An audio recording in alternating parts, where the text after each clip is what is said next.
ভাই ও বোনেরা সব দেশের বাজারে হাজির এবার Redmi Turbo 4 অলরেডি বাংলাদেশে এটা কিন্তু চাইনিজ ভেরিয়েন্টে অ্যাভেলেবেল হয়ে গেছে সব জায়গাতে এবং প্রাইসটা 40K রেঞ্জের ভিতরে আছে। ডিভাইডের দামটা আরো কমতে থাকবে যদি কিনা 35,000 টাকায় চলে আসে ভাই, তাহলে গেমারদের জন্য এছাড়া আর কোনো অপশন হয়তো বা খোলা নেই। যেখানে MediaTek Dimensity 8400 আলট্রা SoC রয়েছে 4 ন্যানোমিটারের, এটা নিয়ে আরো বিস্তর সামনে কথা আছে। UFS 4.0 ডিসপ্লেটা কিন্তু কম না, 1.5K রেজোলিউশনের 12 বিটের AMOLED on 20Hz এর প্যানেলে রয়েছে, 6550 mAh এর সিলিকন কার্বন ব্যাটারি, 90 ওয়াটের চার্জারও থাকছে, ডুয়েল স্টেরিও স্পিকারও আছে। গেমাররা আর কি চাই? আবার আপনার নয়া বন্ধুর জন্য পিছনে ক্যামেরা মডিউলে নোটিফিকেশন লাইটও দেওয়া আছে। ওয়েল বক্স কন্টেন্ট আমরা দেখে আসি। এখানে যে 90 ওয়াটের চার্জারটা পেয়ে যাচ্ছে, বেশ বড়সড় একটা চার্জার যেটা কিনা টাইপ এ দিছে এবং কেবল রয়েছে, সাথে একটা কেস পাচ্ছি যেটা কিনা সফট সিলিকন, বাট এই কেসটা আমরা রেডমি ফোনগুলোতে বেশি অংশ দেখে থাকি এবং গ্রে কালার টাইপের এন্ড দেখতে ভালোই লাগে। তবে নয়া হোক বা পুরাতন, সকল ফোনের বিশ্বস্তের একটা জায়গা কিন্তু এমকে মোবাইল পয়েন্ট, তাদের কাছে এই ফোনটা এই মুহূর্তে অ্যাভেলেবেল রয়েছে। সো আপনি যখনই কিনেন না কেন, যে ফোনই কিনেন না কেন, এমকে মোবাইল পয়েন্টের সাথে যোগাযোগ রাখতে পারেন। প্রথমত এই ফোনটার ডিজাইনে কিন্তু একটা গেমিং ভাইব রয়েছে, বিশেষ করে রিয়ার প্যানেলের ডিজাইনটার জন্য দুই পাশে দুই ধরনের টেক্সচার দিছে, মাঝে আবার রেড স্ট্রিপ, ক্যামেরা মডিউলের রেড কালারের সার্কেল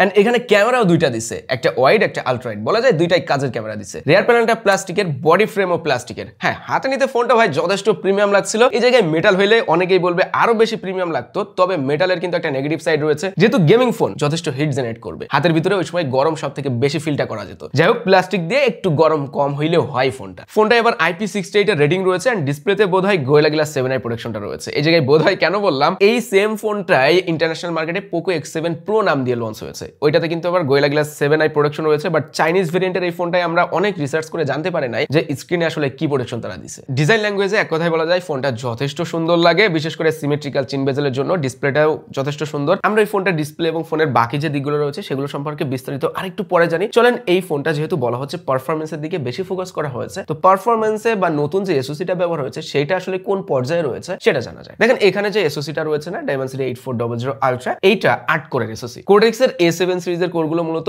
পারফরমেন্স করে হয়ে থাকে, আর এখানে যে 8টা কোর ব্যবহার হয়েছে সবই Cortex এর A725, যেগুলো একদমই লেটেস্ট কোর। এবার আসেন, এই 8টা কোরের ভিতরে আমরা একটা কোর প্রাইম যেটা সেটা দেখতে পাচ্ছি 3.25 GHz এবং 3টা কোর দেখতে পাচ্ছি 3 GHz, আর বাকি যে 4টা কোর রয়েছে সেগুলো আবার দেখতে পাচ্ছি 2.1 GHz এর। আর এরকম পারফরমেন্স কোর যখন কোনো এসওসিতে 8টা থাকে তখন কিন্তু সিঙ্গেল করে পারফরমেন্স কম দেখি, বাট মাল্টি করে এটা বুস্ট আপ পারফরমেন্সে থাকে। তাহলে এই এসওসিটা এখন কোন পর্যায়ে রয়েছে? সিঙ্গেল করে এটার স্কোরটা Geekbench 6 এ আমরা দেখিয়ে দিচ্ছি স্ক্রিনে, যেখানে সিঙ্গেল করে পেয়েছি 1636 এবং মাল্টি করে 6423। আমরা 8 Gen 1 এ সিঙ্গেল করে টেস্টের রেজাল্ট দেখেছি 1661। বলা যায় সিঙ্গেল করে এই এসওসিটা 8 Gen 1 এর সমান, তবে মাল্টি করে আবার একটু পার্থক্য রয়েছে। মাল্টি করে আমরা এখানে 6423 দেখতে পাচ্ছি। এখন 8 Gen 2 এবং 8 Gen 3 এর রেজাল্ট গুলো যদি আমরা মাল্টি করে Geekbench 6 এ দেখি, তো 8 Gen 2 তে আমরা পেয়েছি 5299 আর 8 Gen 3 তে পেয়েছি 7304। তাহলে দেখা যাচ্ছে এটা যেহেতু মাল্টি করে 6423 রয়েছে, তো এইটা বলা যায় আমরা মাল্টি করে এই এসওসিটাকে 8 Gen 2 এবং 8 Gen 3 এর মাঝামাঝি পর্যায়ে রাখতে পারি। তাহলে এক কথায় এই ফোনটা সিঙ্গেল করে 8 Gen 1 এর মতো পারফরমেন্স দিতে পারবে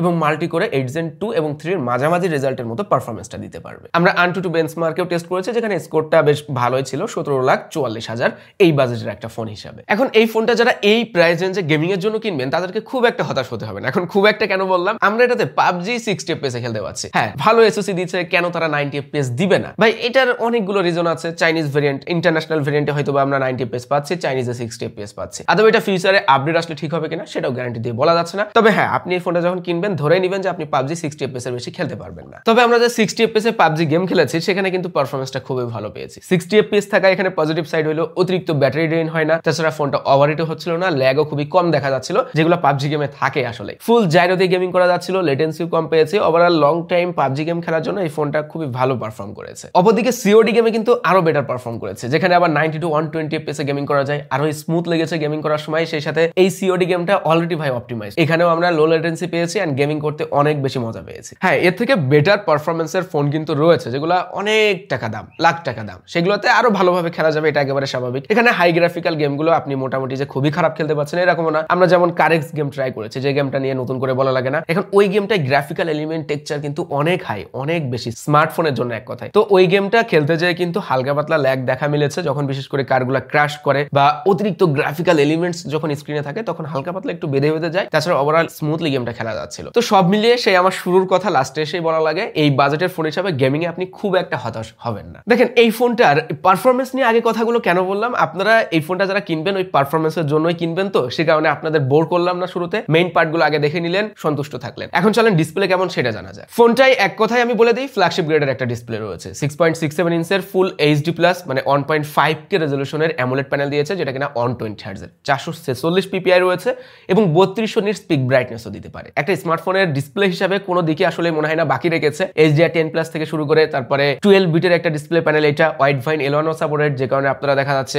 ওটিটি প্ল্যাটফর্মগুলিতে ফুল এইচডিতে HDR রেজলিউশন কন্টেন্ট উপভোগ করতে পারবেন। আউটডোরে সানলাইট মোড এনেবল করলে বোঝা যায় যে কত ভালো ব্রাইটনেস দিতে পারে এই ডিসপ্লেটা। তাছাড়া আমার মতে ভাই এই ডিসপ্লেটা এতটাই ভালো কোয়ালিটি দিচ্ছে যে এই ফোনটা যদি বাংলাদেশের মার্কেটে 30-এর রেঞ্জে চলে আসে তাহলে পুরো মার্কেট খেয়ে দিবে, শুধুমাত্র ডিসপ্লেটার জন্য আমার কাছে মনে হয়েছে। আর এই ডিসপ্লেতে ইন ডিসপ্লে ফিঙ্গারপ্রিন্ট রয়েছে, পজিশনটা ওকে মনে হচ্ছে, কিছুটা নিচের দিকে হতে পারে বাট মিসরিড করে না, যথেষ্ট ফাস্ট আনলক করতে পারে। এখন আমি কেনই বা বললাম এই ফোনটা যে 30-35 রেঞ্জে যদি চলে আসে তাহলে ডিসপ্লেটা টপে থাকবে। দেখেন এটা কিন্তু শাওমির ফোন, শাওমির ফোনে কি নাই বলেন তো, ডিসপ্লেতে গ্রিন লাইনের সমস্যাটা নাই। ইয়েস, এখন আপনি একটা ফোন কিনবেন, ধরেন আপনি আনঅফিশিয়াল অন্য একটা ব্র্যান্ডের ফোন কিনলেন, 2 দিন পরে গ্রিন লাইন চলে আসলো, তখন কিন্তু এটা নিয়ে আপনাকে হাইদোষ করতে হবে। তারপরেও রিভিউয়ার হিসাবে কোনো কোম্পানির উপরে আবার এত বেশি ভরসা করা ঠিক না, সো আপনার উপরে সবকিছু থাকলো। সব জানলেন, চলেন এবার ক্যামেরাতে আসি, যেটা এই ফোনের মোস্ট ইম্পর্টেন্ট ডাউন পয়েন্ট যেটা বলা যায়। 50 মেগাপিক্সেল লিটিয়া সনির 600 সেন্সর দিচ্ছে, যেটাতে ওএস রয়েছে, আর একটা রয়েছে 8 মেগাপিক্সেলের আলট্রা ওয়াইড সেন্সর, আর ফ্রন্টে রয়েছে 20 মেগাপিক্সেলের সেলফি ক্যামেরা। যারা ক্যামেরা নিয়ে স্যাটিসফ্যাকশন খুঁজছেন যে না আমার ক্যামেরাও ভালো হওয়া লাগবে, পারফরমেন্স নিয়েও ভালো হওয়া লাগবে, তাহলে এই ফোনটা আপনার জন্য না। এর ক্যামেরা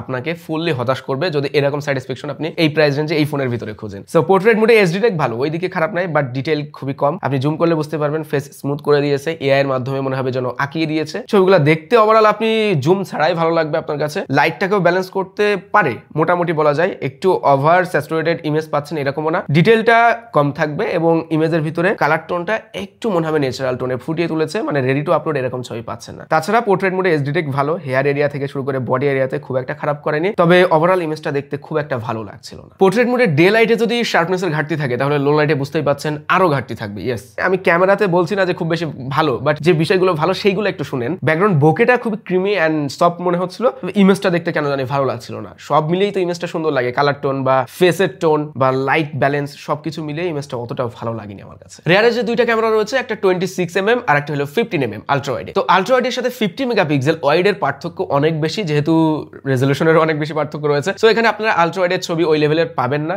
খুবই শার্পনেস কম এন্ড ডিটেইলসও কম মনে হয়েছে, ছবিটা দেখতে হাসা হাসা লাগছিল। তো 50 মেগাপিক্সেল একটু আশানুরূপ রেজাল্ট করেছে, ওই জায়গাটা মানানসই মনে হয়েছে। আর একটু ওয়াইড আর ডাইনামিক রেঞ্জ আশা করেছিলাম, যাতে করে ব্ল্যাক এরিয়াগুলোকে আরেকটু এক্সপোজ করতে পারতো ওয়াইড ডাইনামিক রেঞ্জ থাকলে, তবে ওইটা ছিল না। কিছু কিছু আর্মের দিকে কালার টোন পুশ করছিল এন্ড সেই সাথে কেন জানি ইমেজটা দেখতে ভালো লাগছিল না। এক কথায় ক্যামেরার জন্য না ভাই, ফোনটা সম্মানজনক ক্যামেরা দেওয়া হয়েছে, যেন আপনার সম্মানটা বজায় থাকে। রেয়ার ক্যামেরাতে 4K 60 fps এ শুট করা যায়, বাট দেখে তো মনে হচ্ছে 1080p, মানে কোয়ালিটি ওইরকমই মনে হচ্ছে, শার্পনেস খুব একটা লাগছে না, ডিটেলসও কম মনে হচ্ছে। ওআইএস রয়েছে, যথেষ্ট ভালো স্টেবল ভিডিও দিতে পারছে, মানে কাপাকাপি নাই, স্মুথ লাগছে ভিডিওটা দেখতে। তারপরেও আরেকটু ডিটেল এন্ড শার্পনেস থাকলে ভিডিও কোয়ালিটি আরো ভালো মনে হতো, মানে সেটা ব্যবহার করা যেত। এখানে যে রেজলিউশনটা পাচ্ছে সেটা 1080p এর মতোই মনে হয়েছে আমার কাছে, আরেকটু বেটার হলে আরো ভালো হতো। সামনের ক্যামেরা 20 মেগাপিক্সেল, খুবই বিচ্ছিরি বাজে, মানে কি বলবো, 15-20 হাজার টাকা রেঞ্জের ফোনে এছাড়া অনেক ভালো সেলফি ক্যামেরা তোলা যায়। এতটা খারাপ সেলফি ক্যামেরা এই প্রাইস রেঞ্জে আমি আশা করি নাই অন্তত। মানে আপনারা যদি ক্যামেরাতে একটু আশা রাখতে চান এই ফোনে, তাহলে সেই একটু আশাটাও আপনাকে হতাশ করবে, বিশেষ করে সেলফি ক্যামেরাতে খুবই খারাপ কোয়ালিটি দিয়েছে, ভালো লাগেনি সেলফিগুলো দেখতে। ছবিগুলো দেখে এক কথায় মনে হচ্ছে যে ভাই 5 মেগাপিক্সেল দিয়ে তুলেছি, আরেকটু বেটার হতে পারতো শাওমির ফোন হিসাবে। ফ্রন্ট ক্যামেরায় আমি একটা ভিডিও করেছি, ওইটা দেখেন, দেখে আপনারা ব্যক্তিগত মতামত কমেন্টে ঝেড়ে দেন যে আপনার কাছে ফ্রন্ট ক্যামেরার ভিডিও কোয়ালিটি কেমন মনে হলো। এতক্ষণ তো আপনারা সামনের ক্যামেরার ছবি দেখলেন, এখন সামনের ক্যামেরার ভিডিও দেখেন। আমার কাছে তো খুবই বাজে লাগছে, মানে এটা দেওয়ার দরকার দিছে, এই জন্যই এই ক্যামেরা দিয়ে 1080p তো শার্পনেস একদমই কম, বিজ করছে, ভিডিওর কোয়ালিটি খুব একটা ভালো লাগছে না। তো এই তো সামনের ক্যামেরা এরকমই, তবে এর থেকে বেটার দেয়া দরকার ছিল অবশ্যই, কেন দিবে না, টাকা দিয়ে ফোন কিনছে, এর থেকে বেটার ক্যামেরা কোয়ালিটি আমরা তো সবসময় চাইবো। দেখেন একটা ফোনের যখন এসওসি ভালো হয় তখন ফোনের ব্র্যান্ডগুলি বাকি দিকগুলো আরো ভালো করার চেষ্টা করে। যেমন এই ফোনে যে UFS 4.0 আমরা স্টোরেজ টাইপ পাচ্ছি, এখন যদি এসওসি ভালো না হয়তো আমরা 3.1 পর্যন্ত থাকতাম, তো ভালো এসওসি দিছে বলেই তো 4.0 পর্যন্ত আমরা যাইতে পারছি। তাছাড়াও এই ফোনটাতে HyperOS 2.0 দেওয়া হয়েছে বেসড অন Android 15। এখন এই HyperOS নিয়ে অনেকেই অনেক রকম কথা বলছে, আমরা আইকন আগের মতো দেখছি, ব্যবহার করে খুব একটা পরিবর্তন বুঝতে পারছি না। দেখেন এই যে গ্রাফিক্যাল বা আইকন আইকনের পরিবর্তন, এইগুলা কিন্তু ইম্পর্টেন্ট না। একটা ওএস যখন আপডেট আসে, নতুন একটা সিরিজ কোম্পানি লঞ্চ করে, সেখানে মেইন ইম্পর্টেন্ট পয়েন্ট হলো ফোনটা কতটুকু অপটিমাইজ হয়েছে, আগের থেকে কি ইমপ্রুভ করেছে কিনা পারফরমেন্সের ক্ষেত্রে। সেক্ষেত্রে আমি বলবো HyperOS 2.0 অনেকটাই এগিয়ে রয়েছে এবং এই ফোনটা ব্যবহার করে সেটা ফিল করতে পেরেছি। কেননা এটা কিন্তু চাইনিজ ভেরিয়েন্ট, তারপরেও এটার ওএসটা খুবই স্মুথ লাগে। তারপরে আমরা প্লে স্টোর ব্যবহার করেছি, সেখানেও কোনো সমস্যা দেখিনি। প্লে স্টোরের ভিতরে আমরা গুগল ম্যাপ ব্যবহার করতে পারছি, কোনো ল্যাগিনেস বা অ্যাপ ক্র্যাশ করছে এই ধরনের সমস্যাও দেখিনি। বিশেষ করে অ্যাপ ওপেনিং ক্লোজিং যে অ্যানিমেশন গুলো তারা অ্যাড করছে নতুন করে, খুবই স্মুথ লেগেছে আমার কাছে। তবে হ্যাঁ, যেহেতু চাইনিজ ভেরিয়েন্ট, এখানে চাইনিজ অ্যাপ্লিকেশন পাবেন, চাইনিজ অনেক বিষয়গুলো এখানে যুক্ত করা হয়েছে। বিশেষ করে যারা এই ফোনগুলো কিনবেন বা চাইনিজ ভেরিয়েন্ট বা চাইনিজ ইউআই সম্পর্কে ধারণা রাখেন, তারা ভাই তাদের মতো করে ফোনগুলোকে কাস্টমাইজ করে নেয়। তো এইগুলো নিয়ে আসলে বেশি কথা বলাও লাগে না আমার মতে। ক্যামেরা বাদে এই ফোনটার বাকি যে দিকগুলো রয়েছে, সেই হার্ডওয়্যার পার্টে আমরা লেটেস্ট কিছু এক্সপেরিয়েন্স করতে পারছি, যেখানে ব্লুটুথ 6.0 রয়েছে, একেবারে লেটেস্ট ব্লুটুথ ভার্সন, এবং সেই সাথে এখানে ওয়াইফাইও থাকছে 6, এনএফসিও রয়েছে, ব্যাটারি থাকছে সিলিকন কার্বনের 6550 mAh, যেখানে আবার 90 ওয়াটের চার্জিং সুবিধাও রয়েছে। সিলিকন কার্বন ব্যাটারি কিন্তু অনেক পজিটিভ সাইড রয়েছে, অল্প জায়গার ভিতরে বেশি ক্যাপাসিটি, লংজিভিটি অনেক বেশি হয়ে থাকে। সো সেই ক্ষেত্রে বলা যায় ব্র্যান্ডগুলি ফোনগুলোকে নিজস্ব কাস্টমাইজেবল অপশন থাকে, যে ফোনটা আমি একটু হালকা করব বা ফোনটা দেখতে আরো সুন্দর করব, স্লিম করব, এই অপশনগুলো থাকে। তো আমি চাই 2025 সালে এই বাজেট ফ্রেন্ডলি ফোন যেমন 10, 15, 20 এইগুলোতেও